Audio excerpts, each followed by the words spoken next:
Chimpanzees are often viewed as adorable creatures because of their striking resemblance to humans.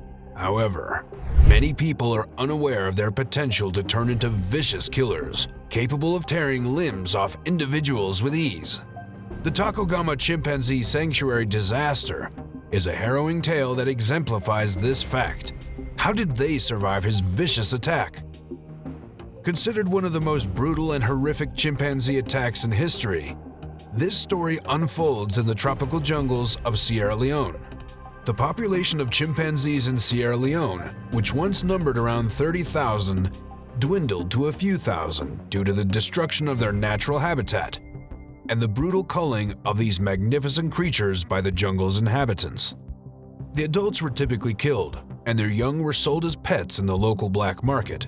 The Tacogama Chimpanzee Sanctuary was established to provide a safe haven for these animals where they could receive care and rehabilitation. That's not sustainable because you're talking about planting new trees. We still need to stop the carnage that is going on with the existing trees because that is where the problem is. You cannot wait and lose that to build new stock. That's not going to happen. However, on one fateful day, disaster struck.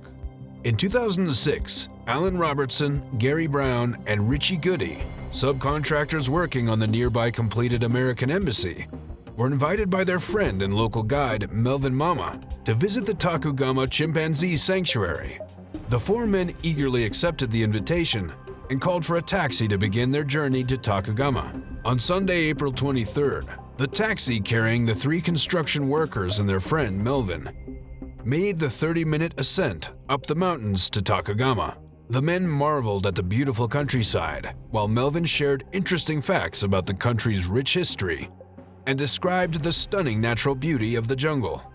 However, unbeknownst to them, a horrific incident had unfolded on the other side of the electrified fence that surrounded the 100-acre preserve. Workers were feeding the animals when a group of chimpanzees became enraged, escaping and initiating one of the most gruesome and brutal chimpanzee assaults on record. As the chimps went on a rampage, attacking anyone in their path, a newly formed pack of 31 young adults, led by a chimp named Bruno, a 270-pound, 6-foot-tall alpha, inflicted severe damage.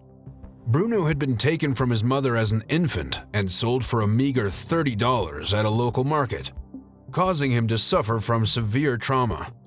It's worth noting that the biggest and most aggressive male doesn't always dominate the troop. Bruno was both the undisputed alpha and the largest member of his pack. Despite sanctuary workers showing him kindness, he harbored a deep-seated hatred for humans, which the four men and their driver, Isa Kano, were about to discover. As they approached a closed fence meant to keep unannounced visitors out, Isa honked his horn, hoping to attract someone to open the gate for them. Unfortunately, the sound of the horn drew the attention of Bruno, who emerged from the forest with his loyal and bloodthirsty followers. The chimpanzees encircled the taxi, screaming and banging on the doors and windows, terrifying the group inside. Bruno's massive size initially led the group to mistake him for a gorilla. Realizing the danger they were in, Isa put the car in reverse and accelerated. However, Bruno gave chase, easily overtaking the car and standing on the hood, bashing the windshield and hood while displaying his sharp teeth. He then shifted his attention to the back windows, smashing through glass and viciously attacking Melvin, biting his hand and tearing through flesh and bone as he shook his head. Despite their efforts to fight him off, the men were unable to stop Bruno's brutal assault. In a desperate attempt to escape, one of the men instructed Isa to shift the car into forward gear. However, the car abruptly came to a stop and veered into a new direction. Bruno, whose teeth were deeply embedded in Melvin's arm, was caught off guard by the sudden movement and was flung out the window. Alan and Gary pulled Melvin back into the car, narrowly saving him from being dragged out by Bruno. Melvin was in shock and soon the excruciating pain set in. He stared in disbelief as almost half his hand and 3 of his fingers were now missing. Gary quickly tore a piece of cloth from his shirt and wrapped it tightly around Melvin's hand, which now hung limply, the flesh barely holding on. Issa, a local of Sierra Leone, who knew firsthand the dangers of chimpanzees, was determined to get the men to safety. Despite the pleas of the others, he accelerated towards the locked gate with the intention of ramming through it. The men braced themselves as the car crashed into the gate with a violent impact that knocked them all unconscious. When Gary came to, he was jarred by the sound of Melvin's agonizing screams. Gary looked around the now dilapidated vehicle, only to find that everyone had disappeared.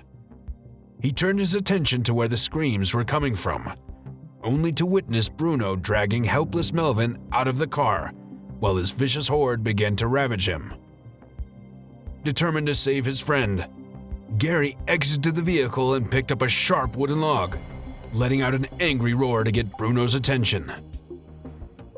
Most wild chimpanzees avoid direct confrontation with humans, despite being physically stronger. Humans' natural posture make them appear taller and more intimidating to chimpanzees. However, domesticated chimpanzees like Bruno, who had spent a good portion of his life living among humans, quickly realized their physical advantage over humans in terms of strength and agility. Bruno accepted the challenge and charged towards Gary, pounding and flailing his arms around as he stood on his hind legs to appear taller. At 6 feet tall, Bruno easily towered over Gary, who was only 5'9".